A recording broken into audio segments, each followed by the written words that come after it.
A vida continua com Pedro Silva, aos sábados, no Rádio Clube de Angra. Boa tarde a todos, caros amigos e ouvintes da rubrica A Vida Continua.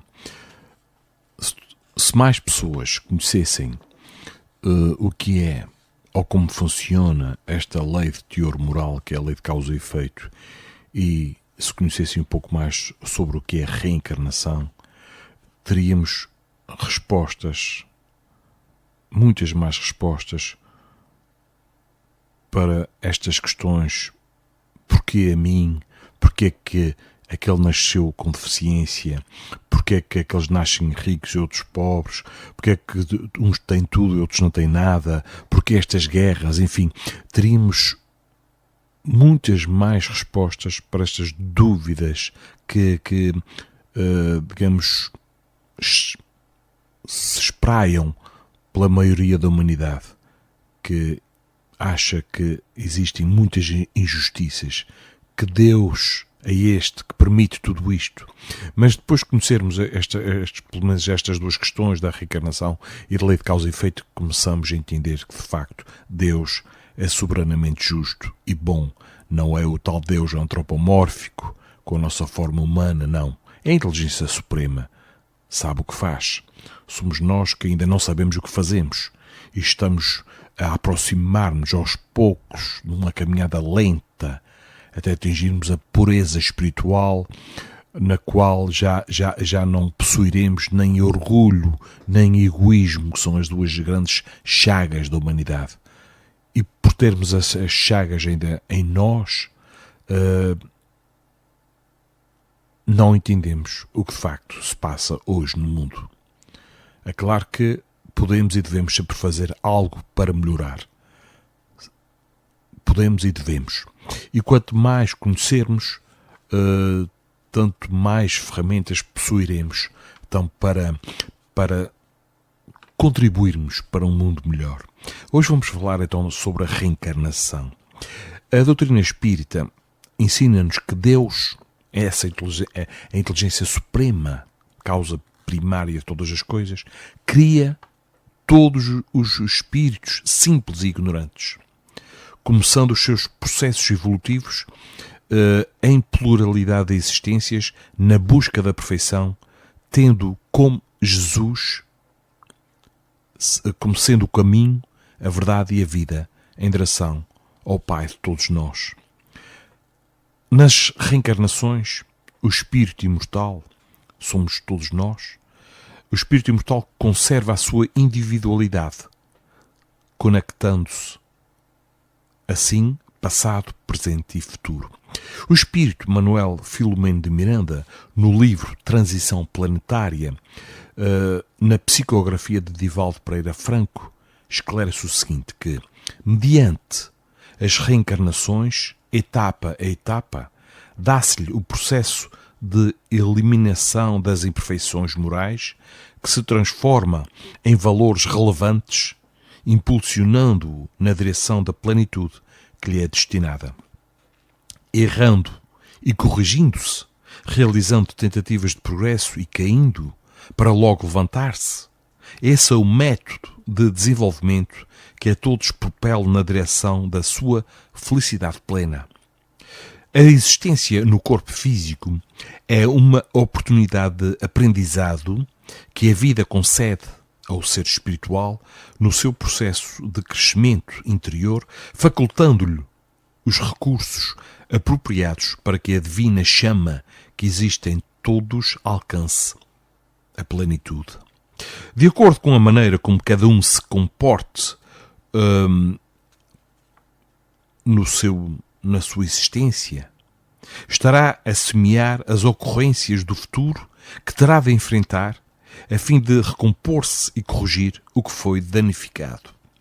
Cada reencarnação é sublime concessão divina para a construção ditosa da imortalidade pessoal. Escola abençoada, a Terra, é o reduto formoso no qual todos nos aperfeiçoamos, retirando a ganga pesada do primarismo que impede o brilho do diamante estelar do espírito que somos. Os golpes do processo evolutivo encarregam-se de libertar-nos, permitindo que as facetas lapidadas pela dor e buriladas pelo amor reflitam as belezas siderais. Caros amigos, a reencarnação é para o espírito uma oportunidade de recomeço, de aprendizado, crescimento interior, aperfeiçoamento, recomposição, de correção, renovação, de regeneração e transformação para a construção do seu destino e evoluir moral e espiritualmente. A alma que não alcançou a perfeição depura-se, sofrendo a prova de nova existência, experimentando transformação e benefícios que indicam a manifestação da justiça e da misericórdia divinas que não condenam o espírito infrator ao sofrimento eterno. Não condenam o espírito infrator ao sofrimento eterno. E pela lei de causa e efeito, a reencarnação proporciona ao espírito devedor as condições de se refazer do seu destino, sobretudo se há empenho em melhorar-se mediante o uso correto do livre-arbítrio, da livre escolha. A cada existência, o espírito dá um passo no caminho de progresso e, quando se libertar de todas as impurezas, não tem mais necessidade das provações da vida corporal, ou seja, não tem necessidade mais de reencarnar. É o caso de Jesus. O espírito Joana de Ângeles, no livro Amor, Imbatível Amor, no capítulo 39, que se intitula Autoafirmação, ensina o seguinte, que a sociedade marcha inexoravelmente para a compreensão do espírito eterno que o homem é, do seu processo paulatino de evolução, através dos renascimentos, herdeiro de si mesmo, que transfere de uma para outra etapa as realizações efetuadas, felizes ou equivocadas, qual aluno que soma experiências educacionais, promovendo-se ou retendo-se na repetição das lições não gravadas, com vistas à conclusão de curso.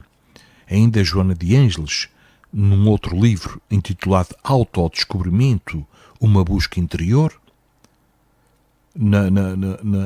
no capítulo dos problemas da evolução, esclarece que a criatura humana, de alguma forma fadada à perpetuação da espécie e à sua planificação, reencarna-se, repetindo as façanhas existenciais até atingir o clímax que a aguarda. Em cada etapa nova remanescem as ocorrências da anterior numa cadeia sucessiva natural. E através desses mecanismos, os êxitos abrem espaços a conquistas mais amplas e complexas, assim como o fracasso em algum comportamento estabelece processos que impõem problemas no desenvolvimento dos cursos que prosseguem adormecidos. É lícito, caros amigos e ouvintes, é lícito e natural que cada pessoa se considere humana, isto é, com direito aos erros e aos acertos, e que não é incólume, não especial. Quando erra, repara, e quando acerta, cresce. A evolução ocorre através de vários e repetidos mecanismos de erro e acerto, desde os primeiros passos até à firmeza de decisão e de marcha. E pelos textos de Joana de Ângeles, nós percebemos que as repetições dos feitos realizados, sejam felizes ou equivocados, nas reencarnações, têm caráter educativo para os espíritos cujo processo evolutivo transfere para outras existências os feitos existenciais e as ocorrências do passado de acertos e erros numa cadeia sucessiva, estimulando a retenção das experiências e lições aprendidas e a repetição das ações não aproveitadas para reparar, corrigir ou crescer até atingir o êxito que o aguarda. Isso porque a repetição representa a base de educação e aprendizado para o desenvolvimento de vários ensinamentos para o acúmulo de tesouros sagrados no coração de cada ser humano. A cada repetição de uma experiência vivida, conectam-se, então, como já dissemos, passado, presente e presente para a construção de futuro, na busca da transformação íntima para, digamos, interiorizar atributos divinos de forma mais sólida pela prática do amor, do bem e da caridade. Num outro livro, que este faz parte da codificação, no Livro dos Espíritos, na sua introdução, Allan Kardec comenta o seguinte, que os espíritos não ocupam perpetuamente a mesma categoria. Todos se melhoram, passando pelos diferentes graus da hierarquia espírita. Esta melhora se efetua por meio da encarnação, que é imposta a uns como expiação, a outros como missão. A vida material é uma prova que lhes cumpre sofrer repetidamente até que hajam atingido a absoluta perfeição moral. Na pluralidade de existências, passando pelos diferentes graus da hierarquia espírita, repetimos provas que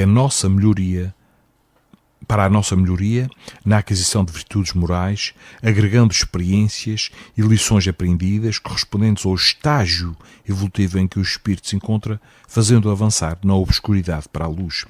Por isso que tanta coisa acontece de estranho aqui no nosso mundo Terra, porque existem N estágios evolutivos diferentes, desde o mais selvagem até aquele que nestas condições, neste contexto, se encontra mais depurado em termos intelectuais e em termos morais, mas ainda estamos numa escola um pouco primitiva comparada com outros mundos mais sublimes. Por isso tanta violência, por isso tanta ganância, tanta sede de poder nas mais variadas áreas da sociedade. Mas estamos todos a evoluir, estamos todos a aprender e precisamos de conviver uns com os outros, ajudando na medida do possível para a pacificação de tudo isto que está a acontecer pelo mundo fora. Todo esse processo de transformação exige trabalho, esforço e firmeza de propósitos, porquanto as virtudes são conquistas individuais do espírito, alcançadas em sucessivas experiências. Até aqui, caros amigos, refletimos sobre repetições educativas de atos bons e ruins nas reencarnações, sendo que ambos contribuem para a nossa evolução moral e espiritual, em que a repetição de bons atos consolida ensinamentos e atributos morais adquiridos, e a de atos ruins surgem como oportunidades de correção, reparação e regeneração do espírito. Apesar das oportunidades disponibilizadas, alguns espíritos insistem nos mesmos erros, atos e comportamentos de forma compulsiva. Compulsão está relacionada ao ato ou à atividade repetitiva, excessiva ou exercício mental sem sentido, que é realizado na tentativa de aliviar ou evitar, geralmente de forma temporária, uma aflição, uma ansiedade ou uma angústia. Trata-se de comportamento para reduzir o desconforto psíquico diferente devido a diferentes fatores. O comportamento compulsivo, caros amigos, apresenta mudanças nas atitudes e nos pensamentos, cultivando rituais e repetições, acompanhado de preocupações excessivas, obsessão, medo, dúvida, desconforto, aflição, culpa e outros sentimentos de cariz negativo. Na compulsividade, a pessoa não consegue controlar-se, fazendo alguma coisa que a princípio dá prazer, mas depois traz culpa e ressentimento. Haroldo Dutra Dias, juiz e espírita, no livro O Evangelho de João, interpretado e comentado, no seu capítulo 7, que fala de testemunha, na sua narrativa sobre João Batista, apoiado no livro Boa Nova do espírito Humberto de Campos, destaca a luta de João Batista contra as próprias imperfeições e os desafios para superar a compulsão, repetindo imperfeições atávicas. E passamos a citar outro aspecto destacado por Humberto de Campos, que é: João Batista representa o cristão em luta com as próprias imperfeições, ou seja, más inclinações, vícios, defeitos, dificuldades, impulsividade, ressaltando que as nossas más inclinações, imperfeições e impulsividade são um deserto árido. Nós temos vícios de toda a ordem. Todos nós temos vícios de toda a ordem. Vícios de alimentação, de bebida, de maldicência. Temos vícios de natureza sexual, de natureza emocional, de tristeza, de raiva, de ansiedade. Ou seja, vícios que podemos assim catalogar como vícios físicos, mentais e espirituais. Por isso, a assertiva de Humberto de Campos, ao dizer que João Batista representa o cristão em luta ativa para vencer os seus vícios. Por essa razão, a alusão a estar no deserto, uma voz que clama por preparação. É essencial preparar-se para vencer um vício, para vencer uma má inclinação, uma dificuldade. É preciso planear antes de agir, elaborar uma estratégia, caso contrário, vamos incorrer no mesmo problema, porque se trata de uma compulsão, uma energia de compulsão que faz com que o vício queira a todo instante repetir-se. A pessoa que tem um vício, por exemplo, da maldicência, encontra sempre a ocasião de falar mal de alguém. É um facto. De modo similar, a criatura que tem o vício da crítica jamais foca o lado bom das pessoas ou das situações, pois está constantemente à busca de alguma coisa para criticar, para pôr abaixo. Então é relevante ter uma estratégia para lidar com isso. De outro modo, nós não conseguiríamos vencer, não conseguiríamos nos superar. Porém, essa estratégia exige disciplina, contenção, exige uma parcela de trabalho duro e que é desagradável. Não é desagradável superar um vício, uma imperfeição, uma má inclinação, visto que é doloroso, é desafiador, gera tensão. Esse é a representação de João Batista para nós. Por esse texto verificamos que a compulsão faz a pessoa agir por impulso, repetindo atitudes anteriores sem conseguir controlar-se, sabendo que está errado, mas segue mesmo assim a praticar a mesma coisa, incorrendo em faltas recorrentes. E por isso, muitas vezes, caros amigos e ouvintes, vem a dor profunda que nos faz pensar e repensar e chegar à conclusão que todos nós, se calhar, muitos de nós já chegamos, que é: eu nunca mais faço isto outra vez. Porque isto gerou muito sofrimento em mim e nos meus entes mais queridos, mais chegados. E nós entramos numa fase de arrependimento, e essa fase é boa, porque arrepender é dizer assim para mim mesmo: eu não vou voltar a repetir este erro. E a reencarnação serve para isso. As várias vezes que nós cá vimos, aqui ou no outro lado qualquer, é porque para ver se deixamos de repetir e começamos a cometer erros novos. Como Jesus disse àquela mulher: vai e não voltes a pecar. Não é vai e não erres nunca mais, porque nós não temos capacidade para isso. Nós ainda somos seres imperfeitos, mas somos perfectíveis. Nós somos os seres inteligentes da criação. Somos deuses, como Jesus o afirmou, e faremos tudo o que Jesus faz e muito mais. Foi Ele que o disse. Somos perfectíveis, somos filhos de Deus, logo também somos herdeiros do universo. E chegaremos todos à felicidade plena. Assim o queiramos. E quanto mais nos formos corrigindo, quanto mais ouvirmos a nossa consciência, quanto mais refletirmos antes de agir, menos sofrimentos causaremos em nós e nos outros, fazendo assim uma caminhada mais equilibrada. E este mundo precisa que façamos mais reflexões antes de agirmos. Nós estamos a reagir às coisas. Nós precisamos de nos envolver na prece, nos pensamentos positivos, orar pela paz no mundo, mas não basta orar, não basta as orações, são precisas, são necessárias acoplar às orações as nossas ações, fazer algo, é começar aqui na nossa terra, na nossa freguesia, na nossa rua, com a nossa família. Não vamos ter assim grandes sonhos, mas se tivermos capacidade para isso, tudo bem, mas vamos fazer pequenas coisas que farão a diferença para o bem, para melhorar. É começar pelos nossos pensamentos, é começar por aquilo que nós vemos nas televisões, pelas conversas que nós temos, pelo teor das nossas conversas, dos nossos pensamentos, que são extremamente importantes e fortes, enérgicos. Nós somos deuses, nós esqueçamos. Nós manipulamos todos os dias uma energia fortíssima de teor eletromagnético que provém dos nossos pensamentos. Tenhamos cuidado com isso.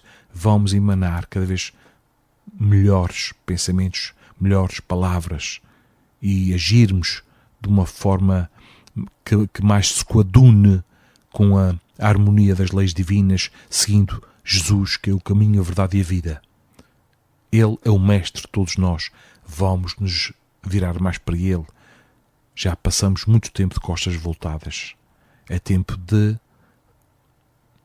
nos virarmos para Ele, pedir ajuda e agradecermos ao Pai todos os dias pela vida, que é uma bênção. A imortalidade é uma bênção enorme. A vida é a maior bênção de todas. Nós não estamos aqui por acaso. Façamos o nosso papel. Todos nós temos capacidades para fazer mais e melhor. Temos um grande problema, que é o nosso comodismo, é o nosso conforto, é o nosso umbigo, é o nosso egoísmo. Vamos começar a pensar mais nos outros. Era o grande conselho do Mestre Jesus. Ama o outro como a ti mesmo. Pensa mais no próximo. Caros amigos ouvintes, ficamos hoje por aqui. Marcamos encontro para o próximo sábado. Uma excelente semana para todos vós. Com melhores pensamentos, melhores atitudes, com mais otimismo, pois o mundo não vai acabar. Apesar das guerras, dos sismos, de tudo isto, o mundo não vai acabar. Há muita coisa boa a acontecer, só que essas coisas boas não são noticiadas. Prestemos mais atenção e trabalhemos no bem. Então, até o próximo sábado. A vida continua com Pedro Silva, aos sábados, no Rádio Clube de Angra.